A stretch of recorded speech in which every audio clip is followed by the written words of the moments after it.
Hello and welcome to all of you. Thank you for being here for our very first artist talk in a new program entitled Visual Voices here at Flower City Arts Center in Rochester, New York. This new series celebrates diverse perspectives and practices in studio arts. Visual Voices aims to foster dialogue, connection, and inspiration through the lens of contemporary visual artists. This series is free to attend, which has been made possible in part through the generous financial support of the Rochester Area Community Foundation, and will continue monthly with new artists through December 2025. The dates are listed on a flyer, which you can pick up on your way out. In addition to today's talk, followed by a Q&A, Julie will host a companion program on August 16th called Made in Honor, created and co-facilitated by Julie and Tove Phillips. 15 seats will be available in this art-making ceremony on our website at no cost on a first-come, first-served basis. To receive an email when the registration is open, please sign up on our Visual Voices news list in the lobby before you leave. This event is being recorded by videographer Maggie Ball. Thank you, Maggie, for being here today to document Julie's talk this afternoon. The edited recording will live on our YouTube channel for future viewing. And at this time, I'll invite you all to make sure that your cell phones and any other sound-making devices are silenced. So, as noted, our first featured artist here to share with us today is Julie Chen.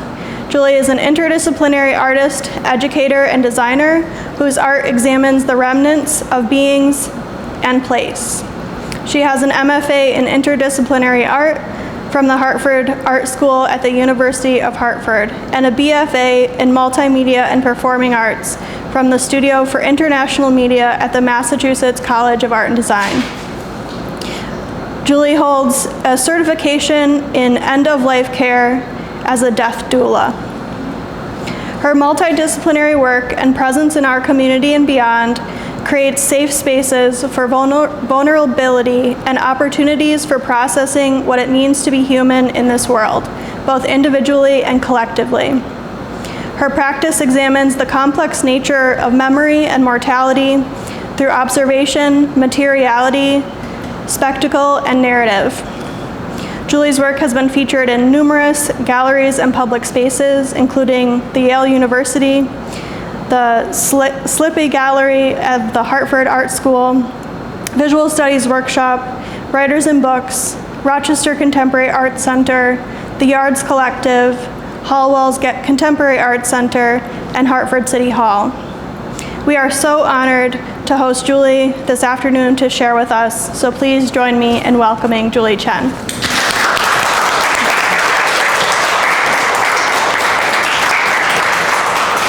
Thanks for coming out. I know it's a hot but also a very busy day, so I appreciate everybody making the effort to come out today.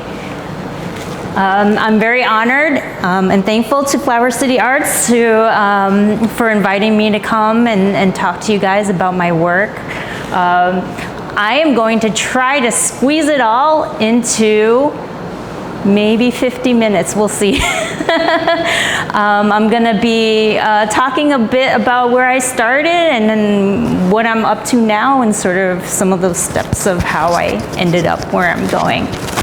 So in trying to figure out what, because I like to name my talks, so in trying to figure out what I might name my talk, it's a lot of what I do is really about putting pieces together, one way or another, taking physical pieces of what I would call our artifacts of our human lives, of non-human lives, and putting that together in some way, right? So piecing things back together. So I'm a fan of etymology, and I love how languages are put parts together. So, in thinking about what the word remembering means, how we remember things. So I'm going to try to piece together the certain points in my life for you guys, so you can kind of see how I ended up where I am. So I was born in the Bronx and grew up in Brooklyn. So my parents were living in the Bronx for a while, and briefly we moved to a suburb just north of the city. But when I was young, my parents divorced. And then it became just me and my mom. I'm an only child, right? My mom, my parents, they're immigrants. They're ethnically Chinese, but immigrated from Myanmar. If you know where Myanmar is, it's near Bangladesh and Pakistan, China, India. And eventually my parents ended up in the States.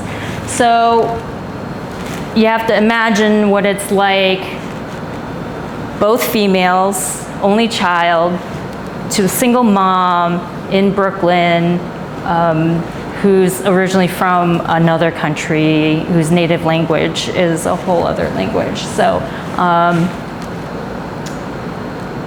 So this is what I grew up knowing, right, for the most part, is this skyline.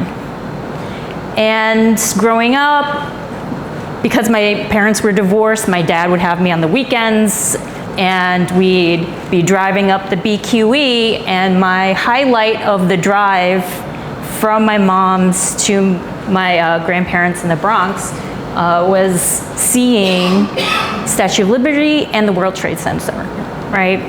This is what I think of when I think of New York City. And those towers were such an inspiration to me in how different they appear from far away versus how they appear from up close, and that dichotomy of like the blank boxes, but then when you get close, there's some kind of sleek moves that happen at the human scale. So that got me interested in architecture. So when I first went to college, I studied architecture.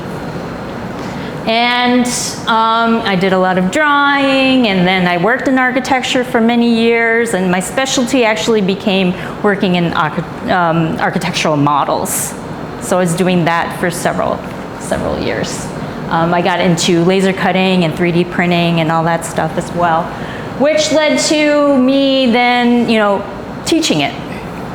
So, later on, when I eventually moved to Hartford, Connecticut, I was teaching architecture there, and really enjoyed working with young people and kind of showing them the ropes and stuff.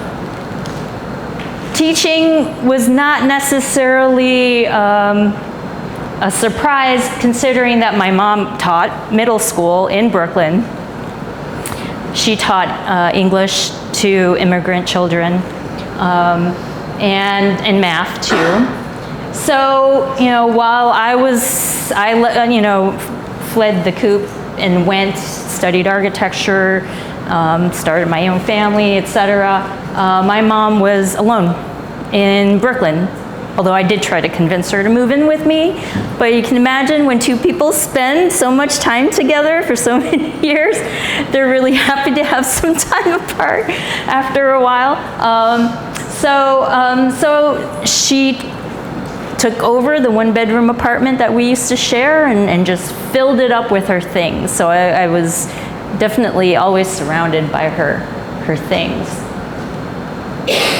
And eventually, I started my family, I became a mom, and my mom was very, very excited to be a grandmother, and so we would visit regularly, and in Christmas of 2017, Christmas Day, I had brought my mom to the ER on the urging of her doctor to get her checked out. And that was the day we found out that she had pancreatic cancer, stage 4 pancreatic cancer. So after some time, I then had, it's only me, so I was her primary caretaker. We moved her out of Brooklyn. I gathered as much of her stuff as I could, knowing that someday I would try to make art with what she had. I didn't know what I was going to do with it yet, but I knew I wanted to do something. So I gathered it up, boxed it up, and moved my mom in with me and was her primary caretaker for the rest of her life. And so I was there at the end holding her hand when she took her last breath. And there were a lot of things that I witnessed. I was able to, I think this happens a lot, especially when you're the primary caretaker, that you're so wrapped up in taking care of that, of that person, that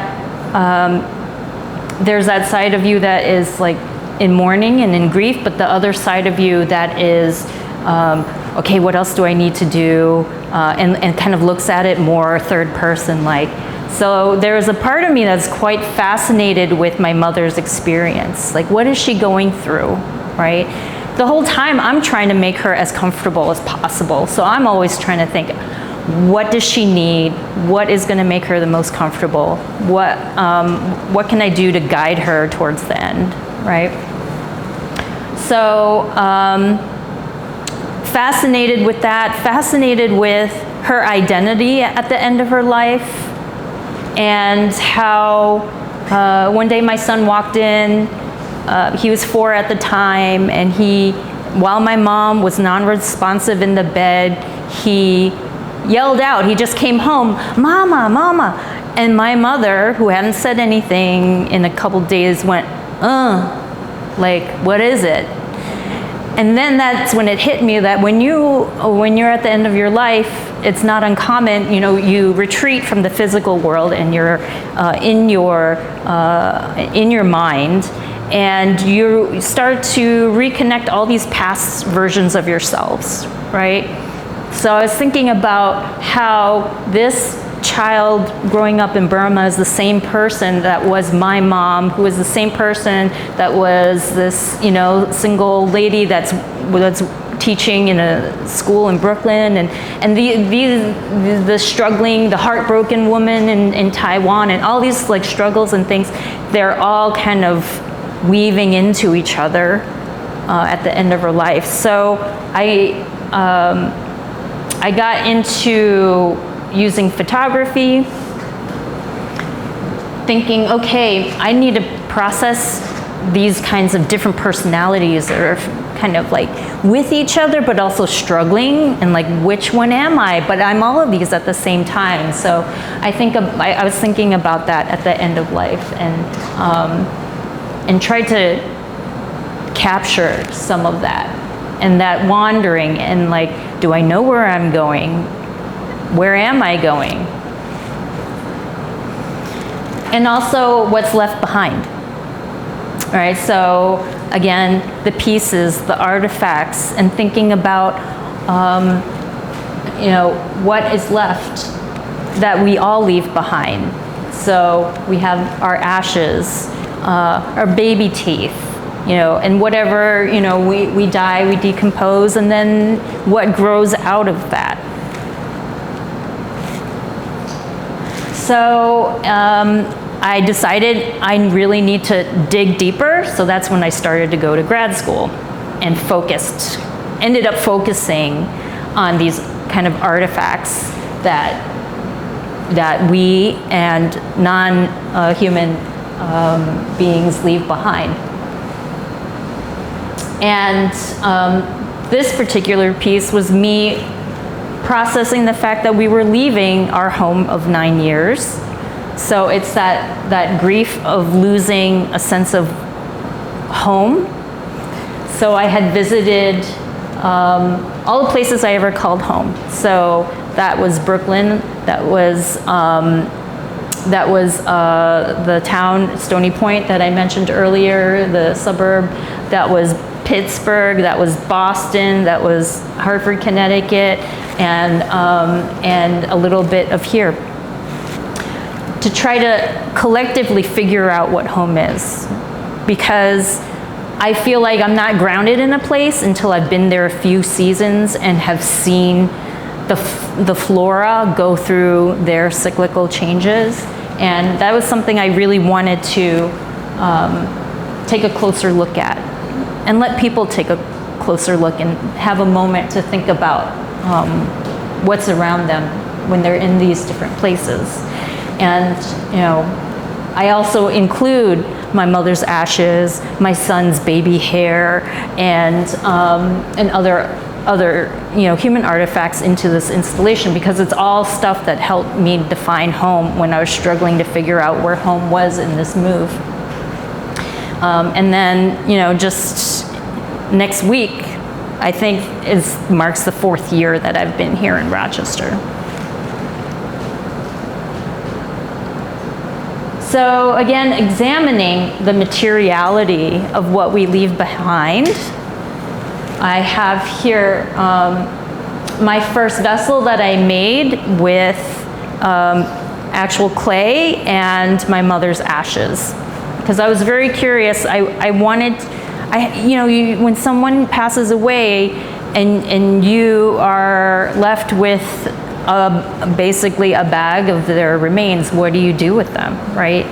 A lot of traditions, you put them in a jar and you kind of like set them somewhere.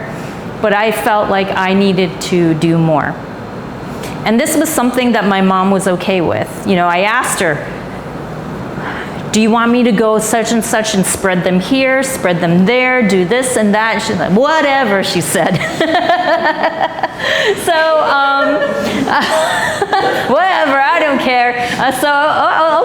Okay. So I do keep some for me, and then I've gone to places like Brooklyn and Stony Point and spread some of her in some of her favorite places. The Brooklyn Botanical Garden is one of her favorite places. So I'd spread some there. But working with her ashes really helped me kind of get closer to her, right? So these are actually made with paper clay, and they're right here. I had this idea that I wanted to create something that would really take what she left and then try to put that all together in some way, shape, or form to represent what, an abstraction of what and who she was. So I started with this. Other ways I used her ashes was this project. Some of you are familiar with this project. I have it right here if you want to take a listen later on. But this features a jar of her cremains, her ashes, and you can see the line that then attaches to the foam. And I encourage you guys to, I'm not going to spoil it if you haven't heard it yet, so I encourage you to pick up the phone and have a listen. But this is definitely one of my most popular projects. A lot of people really enjoy this one, and it did win an award one year at the ROCO Members Show. And then I have this piece. So also this portrait here, the white material again is paper clay with my mother's ashes. And I've been thinking about all the times I visited my family members and how they have a little shrine and family photos, and I was thinking, how do I create a space to remember my mom, right? do I try to mimic what other people have done, or you know, should I just like go for it, right? And do my own version. So I actually built this table to go with the portrait, and it is a spread. It's an opportunity to spread things out that she left behind. And some of you have seen this, actually, a version, a more recent version of this at the Yards Collective, where people are encouraged to interact with it and look at it and take in the smells and the sights. And those are my grandparents next to her photo over there.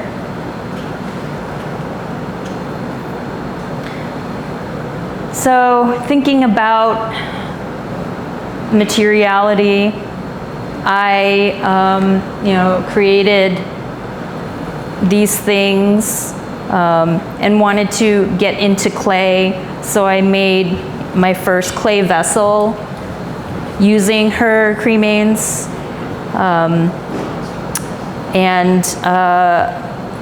After experimenting with that and just learning about ceramics, and this is a couple years ago that I started working in ceramics, I fell in love with ceramics in general, like all ceramics, right? So then it occurred to me, why not make an urn for my mom? I have an urn that I bought that my mom actually was not a fan of. So I bought it, I showed a picture of it to her, and she's like, oh, why that one? Because towards the end of her life, her vision was starting to go.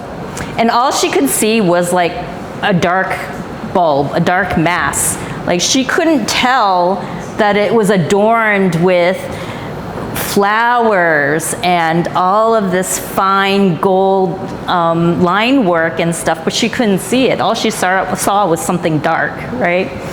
So I decided to go on this quest to actually make one that I know she'd like, right?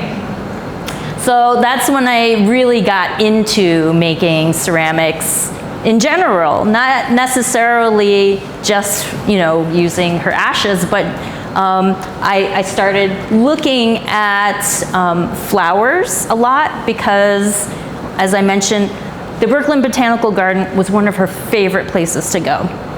And it was the annual ritual for us. Cherry blossoms, the Japanese garden inside of it. And I knew I wanted to do something that had a lot of physical flowers on it, not just painted on, not just surface treatment, but more sculptural.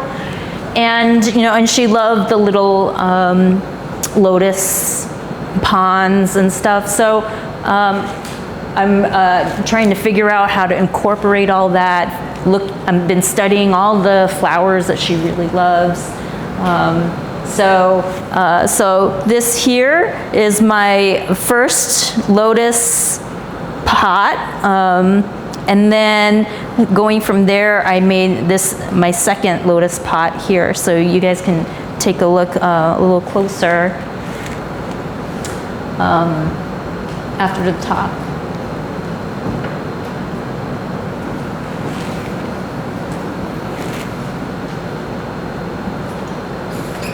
So I figure if I'm in this process, why not make urns for other people?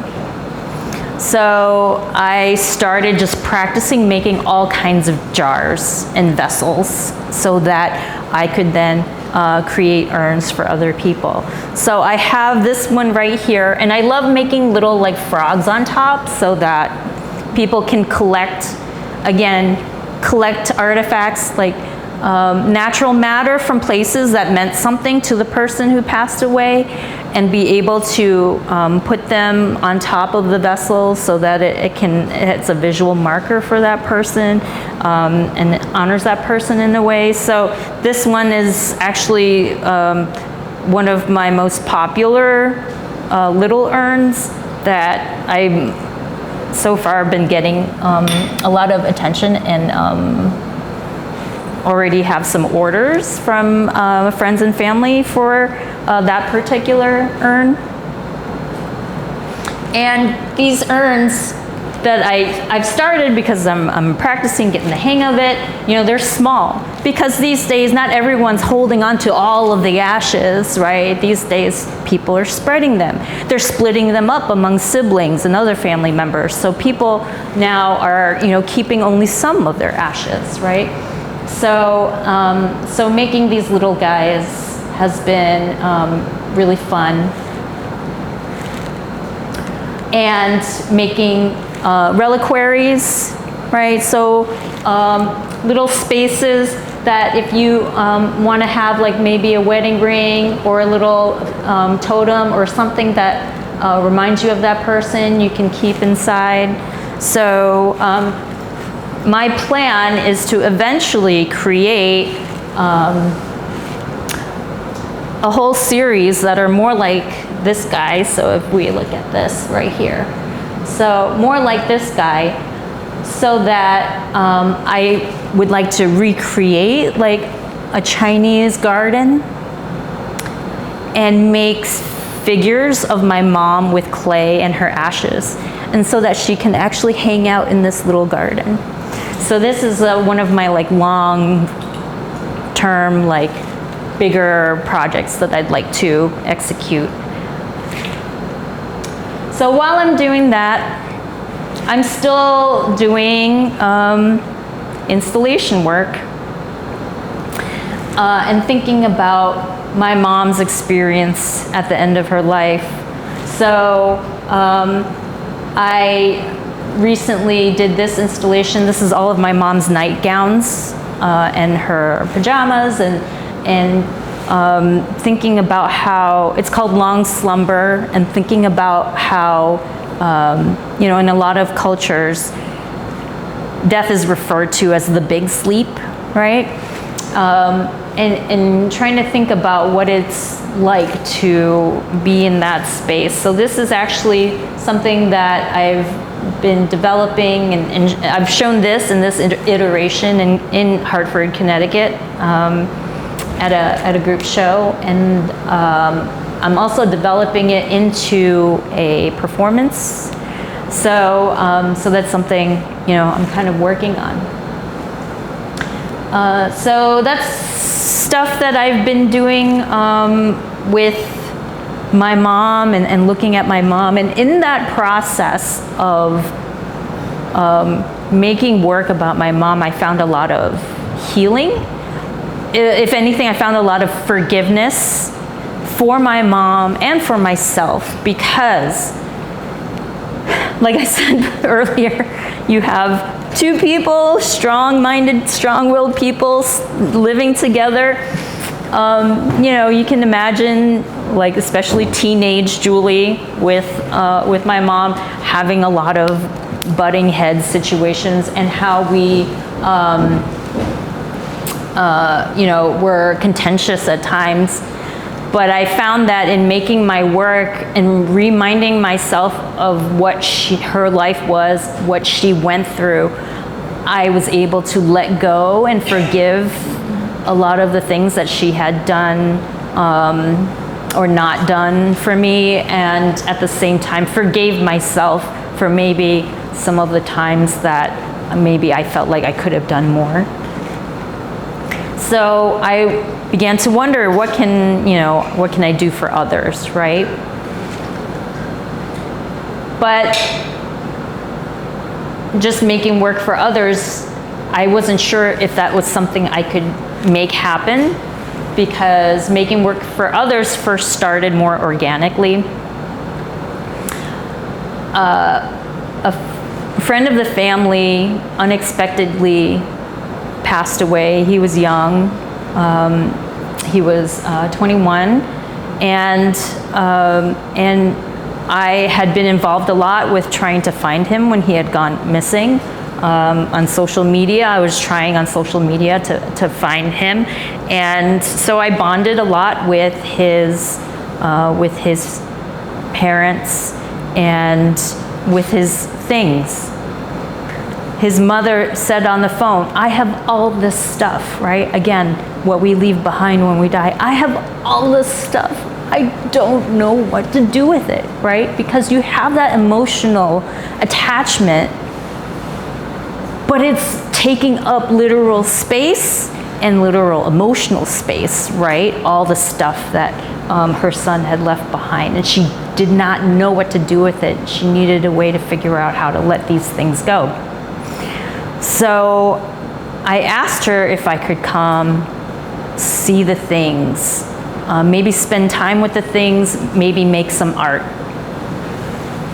So I went to their house, I stayed in his bed, I stayed with his things. I did a whole series, a photographic series of his things in different ways, and different compositions with his things in his room. Back then I used to have a much more stronger photography practice, so I also went with them to visit the place where his body was found and photographed them being there for the first time since they found out about it, which I felt very honored to be there, that they allowed me to be present in this moment, and they were having some really very real conversations standing there that they hadn't had since he had passed. So it was very emotional and really amazing to watch. And then I asked him if I could maybe do an installation with his things, because the whole situation was just like going around in my head. Oh my gosh, I thought we'd find him. We were working so hard. All of a sudden he's gone, and then I have all this like energy and I don't know what to do with it, and I just want to, help her and do something more with these things. So, so this was when I was at the Studio for Interrelated Media at MassArt as an undergrad BFA student, and I wanted to represent that whirlwind of, that feeling of being surrounded, and it's cropped out of this photo, but at the bottom of this sort of twister shape is actually a projection onto a board that is his Facebook page. So it's just like all these, the remnants of physical remnants, but also the non-physical with social media.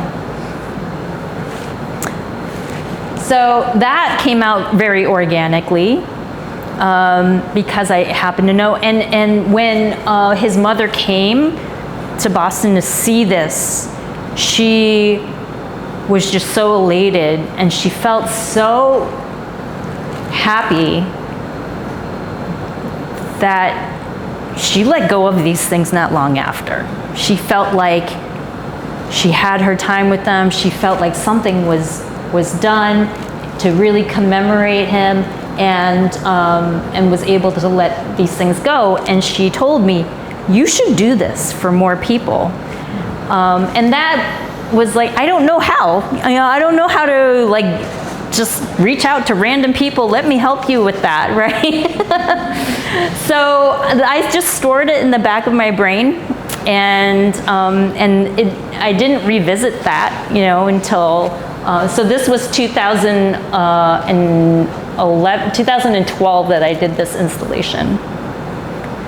And so I hadn't really done anything about other people other than my mom until I became the artist in residence at Writers and Books, where that residency, they specifically wanted me to do something with the community, and I thought, this is my opportunity to do something for people, other than me grieving my mom, maybe other people who are grieving somebody else, I can do something for them. And it just so happened at that time that some people who are dear to folks that are close to me, that mean a lot to me, had lost people themselves. So So my husband's uncle, John, just happened to pass away by suicide not long before I started doing this project. And I see some faces in the room that also partook who, you know, lost a child, you know, whether a fetus or whether a grown child, a parent, etc. So, you know, I was asking the community, what are you keeping what are your artifacts that you're keeping? Let me, if you know, you'll allow me, I will make something that will kind of show how we are collectively grieving, right? So I started to build this mass of stuff. So over 20 people brought in things that they were keeping of loved ones, and I put them together in what I call the cloud. And the exhibition was called Always With Us. And it's wrapped with sayings that, you know, that the people who had passed away that were kind of known for saying. Mostly it's the soft goods so that it feels more lofty. And in the background I had audio of my mom's breath, just breathing while she was on her deathbed, with audio that people submitted, that they also had recordings of their loved ones, whether they were playing music or in an interview talking about their life, or so, or singing in honor of their lost loved ones. So that was playing in the background while this was installed at Writers and Books. And then more recently, I did this installation. Again, somewhat organic. My friend Awana had lost her son to a car accident, and she had stuff. I wanted to do something for her because I remember the moment that she told us that it happened, and you know, we've been in talks for some time, and I knew I was coming to Hartford for this exhibition, so I wanted to do something for her, and she allowed me to do things, and she said, well, I don't have that much. And I was like, well, it's okay, you know, whatever you have left, we'll do something with it. Turns out she had all this stuff. But a lot of it was just stuff that she was just like, well, now I'll just use this here in my house. I'm just gonna put this over here in my house. And then when she took the moment and thought about it, she realized all these things in her house are connected to her son. So she brought all this stuff, and then it's not trying to be a recreation of his room. It's not trying to be a recreation of his dorm. It really is a room that feels like it could be a dorm, but it's also feeling like a bit like a kid's room, a little kid's room. He was, I believe, yeah, he was 19 when he died. So there's stuff spanning from all his different age phases there. And, you know, I wanted it to be something that people interacted with, and she was welcome to that, and people of all ages to come in and really spend time. So the folks on the lower right are actually some of his best friends. So they really enjoyed kind of feeling like they were spending a little more time with him. So this particular installation, I think, was very successful. And I think also in talking to Awana, she felt like she's ready, because she's also a creative person. You know, she and I taught architecture at the same university, but she's also an artist, and she couldn't figure out how to make art about him. She couldn't figure, and I think her letting me do this, she's starting to really be able to process that. So now she's got some ideas for herself to process her son's death. And you know, and I like to put little Easter eggs, like little things that people find in my installations, that if they really sit down and spend time with it, they'll find little things like this, right? So you know, there's the if you guys know our Mark Dion, he once said to our class, you know, you want to reward the curious looker, right? So when somebody really is like very curious, spends time with your work, let them find, you know, little extra things. So I'm gonna have to pick up this paper here because I want to read this poem to you guys. To kind of draw this closer to the end.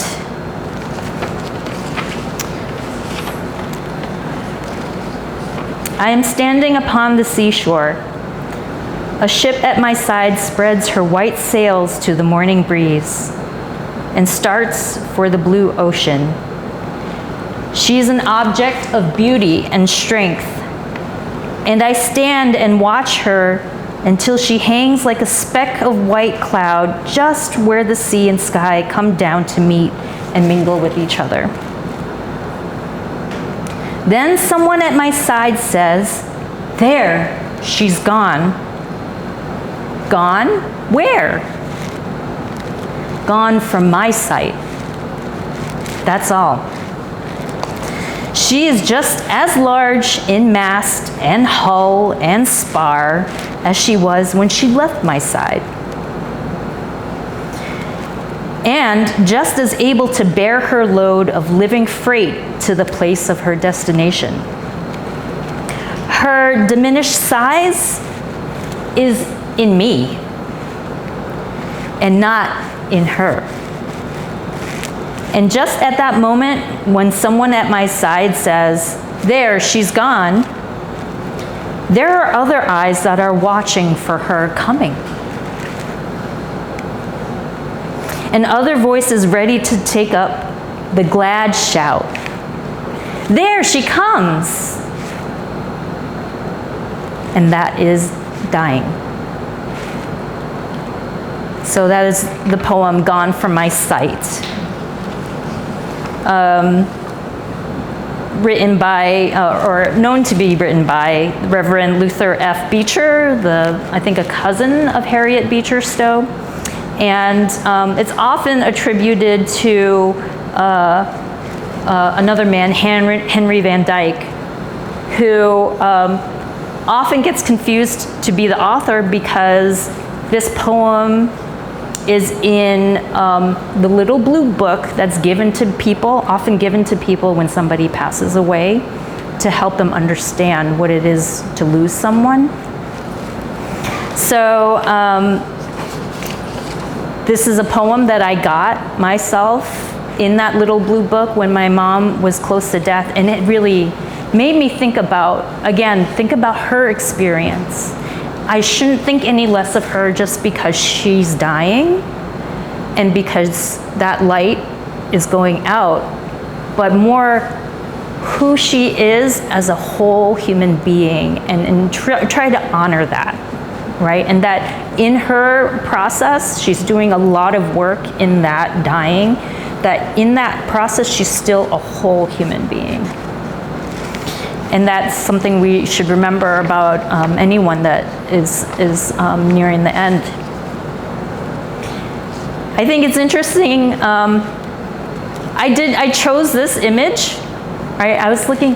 I really want that, you know, quintessential picture of a ship on the horizon, and I did specifically choose this image because It's actually from The Goonies. And if you recall, for those of you who have seen the movie, right, the pirates, right, the captain pirate, One-Eyed Willie, the whole time, Sean Astin's character talks to him like he's still alive, right? And that even says goodbye to him on the shore, right? As the ship floats on out, right? That even his character is recognizing that even in death, he still exists in some way. So that's why I chose this image. So that is my talk for now. Thank you. So thank you so much for sticking it out here. I do want to mention I am also performing next week at Visual Studies Workshop next Thursday night. So I didn't get to go too much into it, but I basically take the masks and all of my mom's clothing and perform in it. And again, it's all about, you know, her identity, who she was towards the end of her life. So looks like John's got his hand up. John's got a question. Was your mother interested in arts? Was she a creative person? I love this question. Okay. Because she's got this. So John wants to know if my mom was a creative person, if she appreciated, a lot of people want to know if she appreciated my art and stuff. She was a very crafty person. She loved making things with her hands, but she never really understood my art. But what she did like, because she was a bit vain, what she did like was when I got attention for my art. So she did appreciate that. But, you know, I made, you know, like some of those photographs you saw that I made of her, I showed them to her, and she's like, oh, why would people want this? Why would they be interested in this? I don't understand, you know. But she was still, you know, supportive. She was still supportive. Well, I feel like, you know, she's living this other life now. Yes. Through all of your artwork. Like, yes, yeah. Woven into your work. It's kind of like. Yeah. It's very interesting. Yeah, so it's true. I feel like I am trying to keep her with me, right? Just try to keep her alive with me as long as I can. And that is remembering her stories, and then trying to create something new with these parts, these artifacts, right? So that I can constantly, you know, whenever I'm making new work that has something to do with her, I'm always, you know, remembering something else that she told me, or some other story, or some other thing she did, right? So I agree with John. I feel like, you know, it is keeping her alive in a sense, right? Because one of the things that I was looking at in grad school is how objects kind of have a life of their own, right? Whether they spend time with a person and then they get passed on to someone else, and then they have their life with that other person, you know, whether it's an heirloom or something like that. The objects have lives, and then we have lives with the objects, and there's like a lot of memories that get, you know, that go back and forth between us and things and artifacts.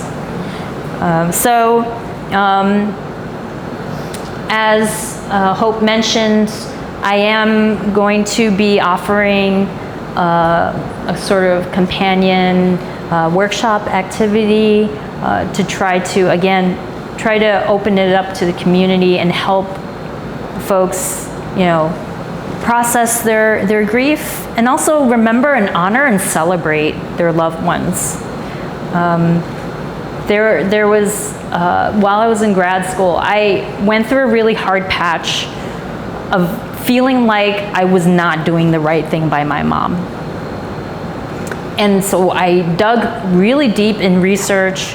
How do Chinese Americans traditionally honor their dead, and how does this culture honor? And I was looking at every culture and how they honored their dead, and I need to find the best and perfect way to honor my mom. And then eventually in my research, I got on the phone with a historian, an art historian, who travels the world looking at different death rituals. And it was hilarious because he was like on his cell phone installing a light fixture, telling me he's installing a light fixture, while I'm like crying my eyes out, like I don't know if I'm doing the right thing. And he was just like, there is no wrong way to honor the dead. And he said that to me, and then that helped me just let go of all of the insecurities that I had. The important thing is that you're honoring them, right? So I want to, develop different ways, different sort of kits and activities for people to be able to process whatever grief that they may be going through. And I'm starting with the grief of losing someone, of someone dying, but we experience grief throughout our lives, right? We will lose a relationship. When I became a mom, I lost my single self, and there's some grief that goes along with that, right? And so how do we kind of manage some of that? And I think, I feel like the more we talk about it, the more we do things together, individually and collectively, I think the better and the healthier we'll all be. And then the more open and communicative we can be with each other. So yeah, and I'm offering this, and please spread the word. I'd like to help out as many folks as I can. So I have this spread here. You guys are welcome to come and take a look. I am also making all kinds of other art. So I've specifically been talking about the arc of how my mom and the grief of losing my mom has led me to some of these projects I'm focusing on right now, the urn and the reliquary garden, right? So, but I'm also doing a ton of other stuff. Some of you guys, I know, some of you know me and know that I'm doing lots of other things as well, lots of other installations and projects and different artworks. So one of the things I've also been doing with ceramics is kind of exploring a little bit of my Asian American identity, and how my mom's the one that taught me how to make dumplings. So I've been making ceramic dumplings. And also, I've been to the factory in San Francisco that makes fortune cookies, and so I kind of learned how to make fortune cookies. So I've been making ceramic fortune cookies, which is such a quintessential American thing, right? Fortune cookies, where Chinese Americans learned from Japanese Americans how to make a particular cookie, and then decided to make it a certain way and serve them at their restaurants, right? So, and this all happened here in the U.S. So people really love these little tchotchkes in a sense. So they're somewhat easier to make, and the work I do, performing installations, there isn't a lot of money in that, right? Quite honestly. So I'm finding ways to do little things here and there that maybe I can get a little bit of income. So sometimes I will, make a batch of these and then sell them. And then, my other installations, you might have seen this one at Frank's Chop Shop. Again, things that people leave behind. All these discarded toys, right? These toys have a story, right? Some of these toys really meant something to somebody, right? But then they're all discarded. Especially this one, someone custom made that one and put actual toddler clothing on it, right? So I'm just like, I do the Roco 6x6 and, we'll put something in every year. So, and those are fun little things that are a little different from maybe what I do, regularly. So it's a fun time to do stuff that is small and different. And I'm still a designer, and this is conceptually created by Mary Mattingly, if you've heard of this eco artist Mary Mattingly. But I designed the structure for her, and I've been helping her with this. It's been in Alaska, New York City, and I'm trying to bring it to Rochester, but it's all about the ecology of rivers and things like that. So yeah, I keep busy. I have all kinds of stuff that I'm doing. Is there any other questions from the audience? Julie, you're a certified deaf doula? So last summer, I really wanted to dig deeper into what happened, like what was my mom going through. So I looked for programs, courses, whatever I could find that I could learn more about what we go through when we die. And then I found this program at University of Vermont and discovered that, because I looked everywhere, all kinds of different universities, in person, online, and nothing had the things they had kind of, touched on some topics that I want, but nothing really had all the topics I wanted to know about, except for this program, which was this end-of-life care program. So is anyone here a death doula by chance? No? Anybody know what a death doula is? I see some head nodding. Who doesn't know what a death doula is? Okay. So, end of life can be very scary. A lot of questions. End of life can be very uncertain, not just because of, I'm afraid of dying, which is one aspect of it, but another aspect is like, I've got this whole family to deal with. I know I'm gonna die soon. I don't know how to manage all this, right? So that's what an end-of-life caretaker would help you to do, right? So end-of-life caretaker, death doula, right? If you've heard of birthing doulas, right? So pregnancy doula, they help usher someone into the world. So death doulas help usher people out of the world with the core tenets of they should be free of pain. That we should be free of pain when we die, whether it's physical pain or emotional pain, right? So any unresolved issues that you need to get off your chest and things like that, or if you're more comfortable, not talking about certain things, then the death doula can help you manage all the family members that are trying to get at you at the end of your life. So there's this sort of career that has been, especially after COVID, that has really become more and more popular. So I decided to study this because it talked about things I was interested in. Legacy projects in particular, which is things people want to make to leave behind to their loved ones. So whether it's written documents or artworks or scrapbooks and things like that, these legacy projects I'm very interested in helping to create. So, because I feel like that helps to alleviate people's fear of death and what's going to happen when they're gone.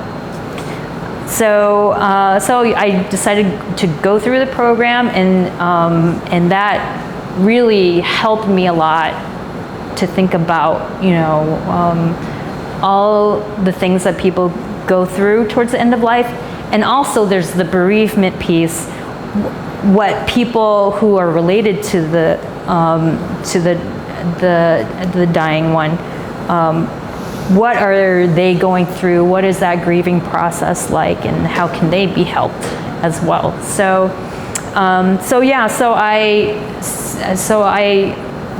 It just so happened that it came with certification. I just wanted to know and to enhance my art practice, but it came with certification. So yeah, I am also certified by UVM.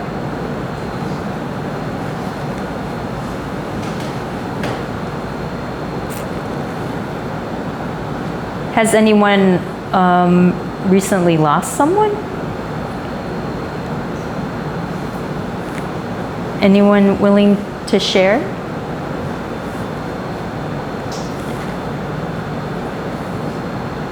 Yaku? Yeah. March 31st.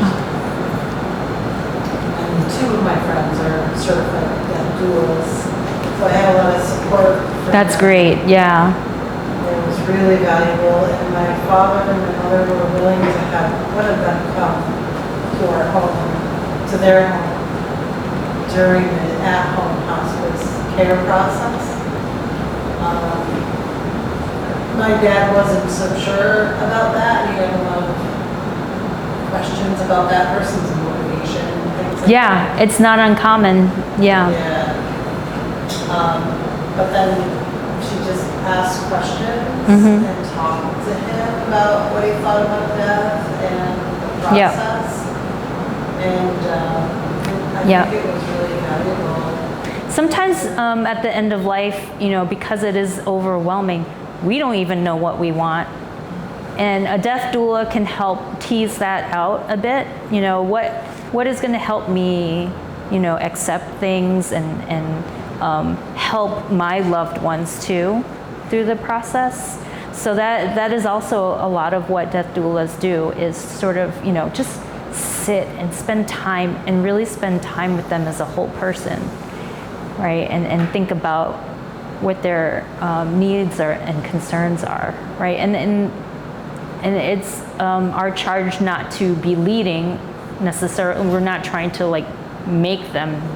We just try to get them to naturally say things, and maybe those things that they do say, maybe they're hints to something that they would like to do or say or give at the end of their life. Yeah, and another message that I try to convey sometimes at my talks is that how important it is to make your wishes known to people now, and not wait until maybe you're not able to speak for yourself. My mom made it very clear to me what she wanted. If she ever was in that situation, no tubes, right? Just let me go. I want to go at home. I don't want to be in a hospital. I don't want to fight it and just be hooked up in this, in this sterile place. And she's been saying that for decades, even before she knew she was going to die. So it was very clear to me. But now that I've been, and I've learned about it and I've talked to other people, it's, and with my father-in-law also recently passing, if we don't have those conversations, it can create a lot of uncertainty and unnecessary drama with the family members and loved ones that are left behind. So I know it sounds like a morbid thing. Oh, let me tell you about what I want when I die, right? People try to avoid these things, but really it's something that you'll feel so much better once you talk about it, right? You'll get you'll be more at ease and just being like, okay, so they can handle it if something happens, and then you don't have to worry about it as much. We have a question in the second row there. I'm sorry I came in late, but I just wanted to add, I lost both of my parents, and in the Jewish tradition, there's a saying that I found tremendously useful and Yeah. reading, and I just want to read a small portion of it. Yeah, sure. It really resonates with me. Uh-huh. At the rising sun and its going down, we remember them. At the blowing of the wind and the chill of the winter, we remember them. At the opening of the buds and in the rebirth of spring, we remember them. And at the blueness of the skies and in the warmth of summer, we remember them. At the rustling of leaves and the beauty of the autumn, we remember them. And it goes on. Yeah. It's to look at nature and see how I had this feeling of when my mom passed that her essence was released into the world. Yes. And Yep. I was trying to capture her essence. Exactly. I felt in her dying process, I was there trying to really wrap my hands around what the Exactly. essence was. Exactly. Exactly. And this was a way of kind of seeing how that continues on. Yeah. And that Yep. was very meaningful. Yeah, that's I had the same exact feeling, and this is and that feeling stayed with me even years after she passed, to the point where I eventually was able to figure out how I wanted to do it. So that is very much, I appreciate you bringing that up. So yeah, and I think I've heard that before, that particular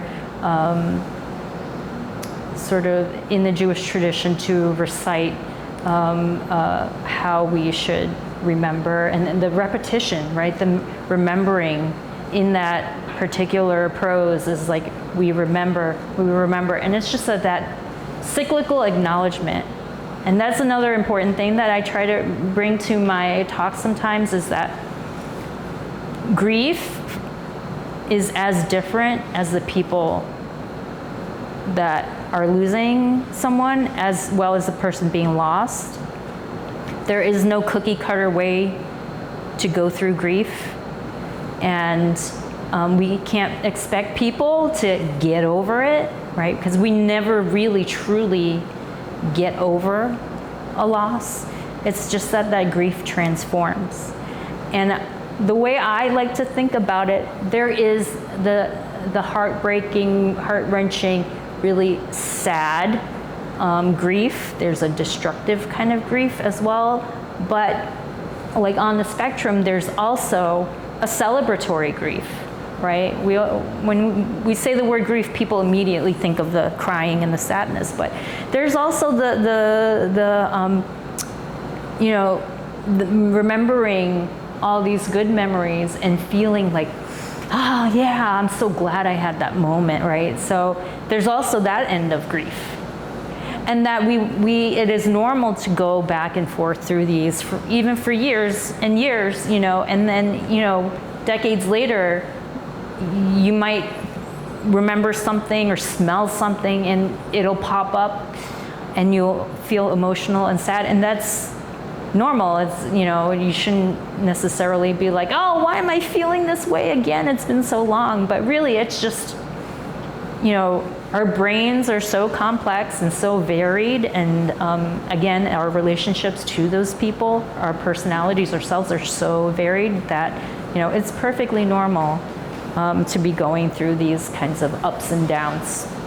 And people will go like this, some people will go like this, and some people will,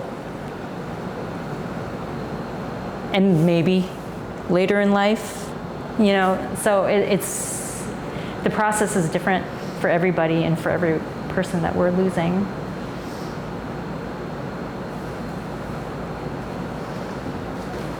Thank you so much Thank you. Thank you for coming.